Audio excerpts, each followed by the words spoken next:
रुग्णालय प्रशासनानं शासनाकडे रुग्णवाहिकांच्या डिझेलसाठी गेल्या 6 महिन्यांपासून निधीची मागणी करूनही शासनानं तो उपलब्ध न केल्यानं स्थानिक बाई गंगाबाई महिला रुग्णालयाच्या 3 रुग्णवाहिकांसह गोंदिया जिल्ह्यातील 8 रुग्णवाहिकांची चाकं थांबली आहेत।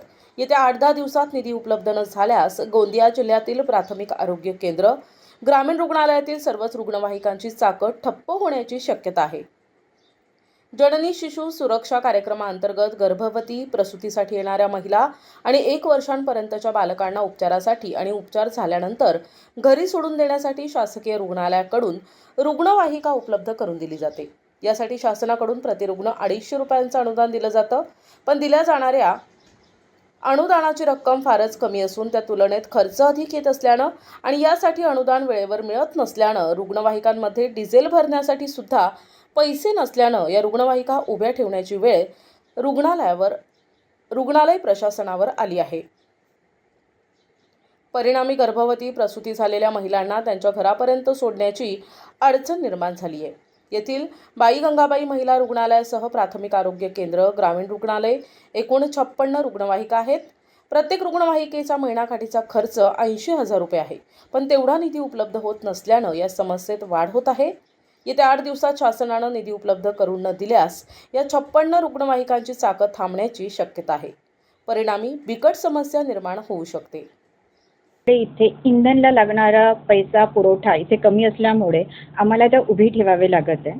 शासनाकडनं आपल्याला फार कमी प्रमाणात त्याचे पैसे पुरवले जातात। 250 रुपये पर पेशंट असं आहे आपल्याकडे, पण त्याची सुद्धा सोय मागच्या 6 महिन्यापासून आपल्याला आली नाही।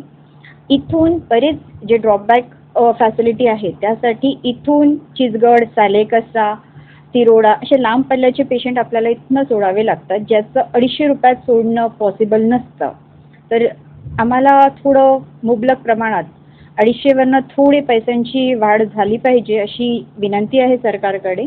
आणि अनुदान दरवेळेस रेग्युलर बेसिसवर मिळालं तर आमच्यासाठी ह्या सोयी पूर्णपणे पेशंटला देणाऱ्या किंवा रुग्णांना द्यायला फार जास्त मदतीस होतील।